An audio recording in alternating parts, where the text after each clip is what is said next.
All right, welcome back. So, hey, it is Thursday. As I look at the clock, it is Thursday the 7th. This episode's dropping the following week after that. But in this episode, some things I wanted to talk about. I mean, you've heard enough by now who the president-elect is.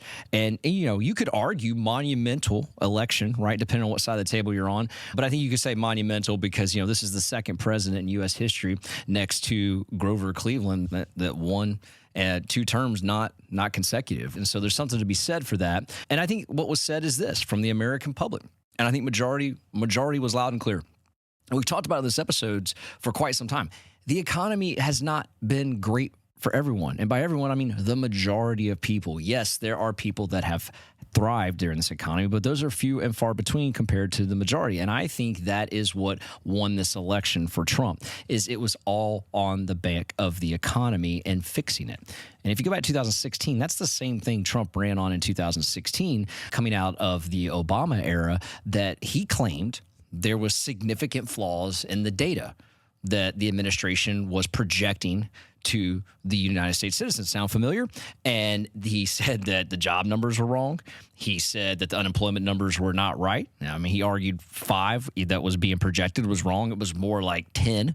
And then sometimes that went to like 15 or 20, depending, you know, how rowdy he got in his campaign trail. But the reality was, even back in 2016, he ran on, I'll fix the economy. Now, you could argue he didn't. You could also argue COVID got in the way of that. But the reality is that was the message. But the popular vote did not agree with that in 2016. He won the Electoral College, but not the popular vote in 2016. The message this time around, very similar, right? Inflation wasn't an issue back then, but it was inflation and how does your pocketbook and your checking account look? And that he'll fix that. And I think the American people resonated with that one, and that's why you saw such a disparity in the populist vote there. However, now that he's won, right, I'm not going to sit here and debate whose campaign trail did what, but I just wanted to kind of echo that they both were ran on economic, you know, travesties, if you may, and that they would fix it. So let's talk about how they're going to fix it and what they're going to do. So day one, after the election, Trump is projected to win and win convincingly. You saw the stock market roar, right? And I mean roar to new heights in every category. You saw crypto roar to new heights in every category. And then you saw the bonds roar, right? And not in a good way. And mortgage-backed securities, not in a good way. And there's a couple of things that happen with that. There's this euphoria of the market that takes place when a candidate wins like that on the trail of, I'll fix the economy through the following: tariffs, tax breaks, corporate tax incentives, and then tax breaks for the American citizens. You know, when you hear all of that, kind of speaks to, like, you know, robust economy, more money back into the system. And so this euphoria takes over, and you saw Wall Street react. I think that's temporary. It'll come back, and I think it will correct itself. But there's this ideology that, hey, if you got tax breaks for small businesses and corporate offices, well, now they can use those tax breaks to generate new products, new facilities, and create new jobs. That's more revenue and more profit. That's kind of why you saw the anticipation. And if you look at the financial sector of the stock market, banks performed very well yesterday because they're hearing, oh my gosh, Trump's in, he's going to deregulate a lot of stuff. And that's good for us. And so, you know, you could argue that too as well, and that's a whole nother podcast. But the markets were thriving based on his projected winning of the presidency, and that's kind of where I'm going with that. But bonds, on the other hand, are kind of the victim of that at the very beginning, you know. And I think what happens is when bonds soared the way they did, there's this mortgage collaborative, if you may, not the mortgage collaborative group. I'm not referring to you guys. I'm just saying there's this collaboration of all the mortgage people going, oh my God, 8% rates are coming, 7.5% rates are coming now. Look at the bonds roaring. Well, I mean, the bonds are essentially the byproduct of all that other gains that we saw. I mean, when the stock market's roaring and crypto's roaring and other assets are roaring, the asset that offers the least amount of return is going to usually suffer. And that's what you saw with bonds, and that's why they kind of, you know, peaked up to that 4.5 barrier and then eventually came back down. They didn't close at that, but you kind of saw the bonds are the victim of all of this money that is elsewhere. And at the end of the day, they're competing for that same dollar that's circulating in all of those asset classes. And when they're roaring like that, it's hard to get that money back into the bond side. Now, I mentioned on a previous podcast that as that 10-year gets closer to the 4.5 and maybe locks in there, or maybe it closes above the 4.4 mark and we see it kind of rise up to the 5%, big money is going to move out of those other asset classes as they correct themselves into that guaranteed rate of return there. And you might even get some foreign participation from other countries as well jump in there as the dollar continues to become much stronger here in the early onset of the Trump victory. Now, that leads me to my housing policy that I want to talk about. So Trump needs affordable housing, and Trump needs a couple of things to happen in his administration to carry out a successful one based on the campaign trail and what he said. I think the components of that are this. If you're going to, the tariffs, let's start with that. For those that are, beating their chest saying, hey, listen, tariffs, and that's why we're going to be at 8%, like he's not going to come in day one beating the ground for tariffs. Like they're going to slow walk into that. You could maybe use the term tiptoe into that. But if you look at his previous administration, he didn't even get into tariffs until midway through that administration. And I don't believe year one he's going to get into tariffs till maybe the tail end of that. I think that they're going to work their way through some of those tax cuts much quicker than they will the tariffs. And that's pretty much what he did in his previous administration. And I think that he needs a couple of things to happen before he can embark on the tariff and really kind of get into a potential tariff war with other countries. Because you got to think about the way that works is if I levy a tariff against a country, if I'm president in this case, and I levy a tariff, what are they going to do? They're going to retaliate and do the same thing. They're going to put a tariff back on us, right? So before you get into that war and go tick for tack, you want to be able to make your product attractive, right? And so the only way to make, in this case, our exports attractive is the dollar has to get weaker. And that's crazy to say from my standpoint because I want a stronger dollar because that means it's worth more and conversion rates are up and that's good for me, like general public me. But from an administration standpoint, weakening that dollar means they can create more exports because I don't think you could argue that I think the U.S. has a superior product. It's just more expensive. It's more expensive to make it. It's more expensive to export it because of the strength of the dollar. If you want to be able to create a higher rate of return and more money on exports, you have to lower the cost. And the only way to lower the cost is to lower the dollar. And if you do that, other countries will start buying more of it because, again, it's a superior product. They just can't afford it right now. So he needs that to happen. The second thing he needs is he needs that dollar to become weaker from the standpoint of, let's talk about just housing in general and how that works, right? If you're going to make affordable housing, if you're going to create affordable housing, because there's no argument, I think the supply is very depleted and we need more new homes. We need newer homes to the market. We need more affordable homes to the market. Well, the only way that's going to happen is lower the interest rates and then lower the cost of the product, right? Well, the only way for that to happen is to either A, have the Federal Reserve lower interest rates, which we'll talk about here in a minute, or lower the cost of the product.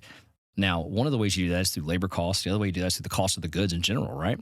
And so what's interesting to me is that if you look, and there's a lot of proponents to this, right? A lot of people that have been saying this, so I'm not the first to the airwaves for this, but if you look at the residential construction workers, and this is definitely, in my opinion, a item that you would want to follow. If the residential construction workers, matter of fact, I think James Halverson said this in a lending update maybe a year ago, that if residential construction workers start to decline or become laid off, that is going to be the first sign of a recession. And that is going to be a big problem because that means the builders are not building new houses and builders are not making new product. But it's also telling you the builders are saying, listen, the reason we're not doing that is because we can't do that. We can't make money in this 6, 7, 5, 7.5, 8% range. Like it's not making sense. It's very hard for us to put a product out there within that range. So the first thing Trump doesn't want on his campaign trail is any sign of coming out of his campaign trail is any sign of a recession. He doesn't want anything like that. So I think that Trump is going to do, I don't want to say replace Powell, but I think he's going to get in there strong arm Powell. And if Powell doesn't, do as Trump is requesting, even though he's supposed to be independent, I mean, I'm not saying he controls or the president controls the Fed, but I've said in previous podcasts, they're not as independent as they should be. I think there's going to be a very stern request, if you may, to lower rates, because if you can lower interest rates, you can get it to where those builders can build more affordable homes. The price of the home becomes more affordable for the homeowner.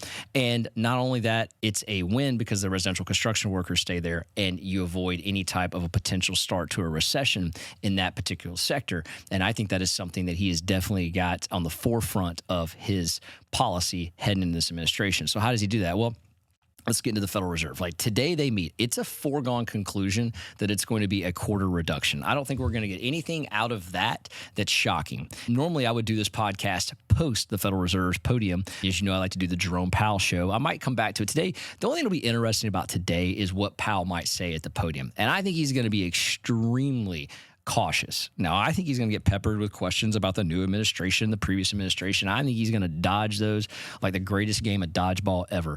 I don't think he wants to say anything into that until he really kind of gets on the other side of this next meeting in December. See, I think this meeting between now and December, they're as irrelevant now than they've ever been, because I think they had extreme relevance prior to this election, because I think they had a policy in place of what they were going to do. And we saw the dot plot map. I think all of that changes.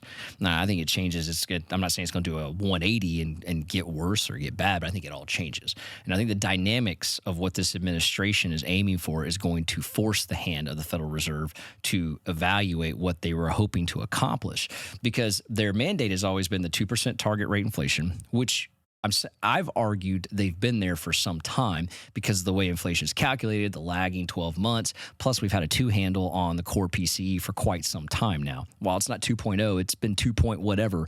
It's not gone to 3 for quite some time, over a year. So they've been in that 2 target range.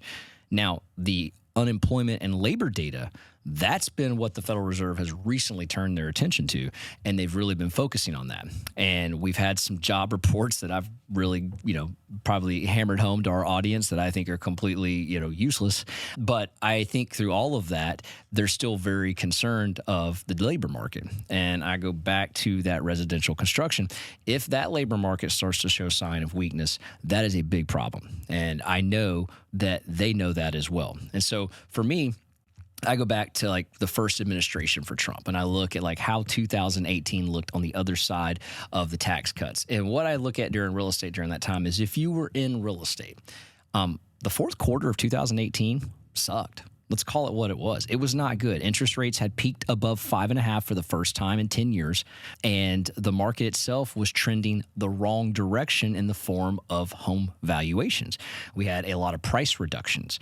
We had like a window, and when we've marketed and looked at it, that prices in every market were going down, and sellers were doing $25,000, $50,000 price reductions, reprice evaluations, all these different terms were being used because the rates had got to a level that were not good. And so in 2019, the Federal Reserve decided they were going to cut interest rates. And all of a sudden, when that happened, you saw this upward trajectory of transactions happening. You saw more new build coming to the table, and we saw more affordability happen as well. And it turned around, and it was headed in the right direction and getting much better very quickly. And if you look at the first quarter, let's take the first 2 months of 2020, because you could say COVID really kind of entered the market and changed the landscape of real estate about late February.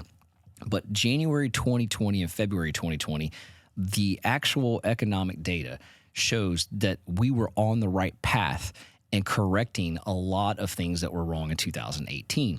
And that was on the tail end of his first administration. Then COVID happened, stimulus money. Homes went off the charts between 2020 and 2021. And, Biden had to do more stimulus. And these were things that had to be done. And essentially, we had to levy the economy. We had to mortgage the economy, if you may, by pumping so much stimulus into it just to keep it alive. So I'm not blaming either candidate for that. They had to do that. But that obviously kicked a can down the road that showed up later in the form of massive inflation.